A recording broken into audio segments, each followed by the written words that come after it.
राज्य सरकार के आर्थिक संकट के बयान देते हुए वित्त मंत्री अजीत पवार ने किसानों से कर्ज माफी की उम्मीद छोड़कर फसल लोन चुकाने की अपील की है। उप मुख्यमंत्री के इस बयान पर स्वाभिमानी किसान संगठना के प्रवक्ता मनीष यादव ने कड़ा विरोध जताया है।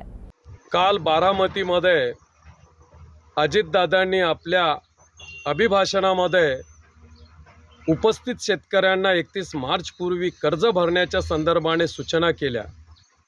शेतकऱ्यांनी कर्जमाफीची प्रतीक्षा करू नये। राज्याची आर्थिक स्थिती डबघाईस आल्याचं त्यांनी निर्वाळा या उपस्थित शेतकऱ्यांना दिला।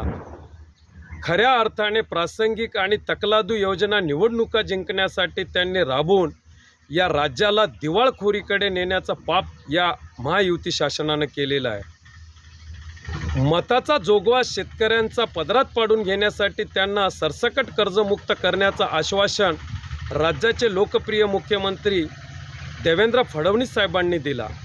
मरणाच्या दारावर उभं करण्याचं पाप या राज्य शासनाने केलेलं आहे। दररोज शेतकरी गळफास आणि विषाचा घोट घेऊन शासन धोरणासमोर हताश होऊन आपला जीवन संपवत आहे। दररोज शेतकऱ्यांच्या आत्महत्या होत आहेत आणि आज शेतकरी प्रचंड मानसिक तणावाखाली आहे। त्याच्याकडे बँकेमध्ये पीक कर्ज भरण्याची आर्थिक कुवत नसताना आज त्यांनी पैसे कुठून भरावं, त्याचा प्रपंच कसा चालवावा हा जे मोठा यक्ष प्रश्न आहे।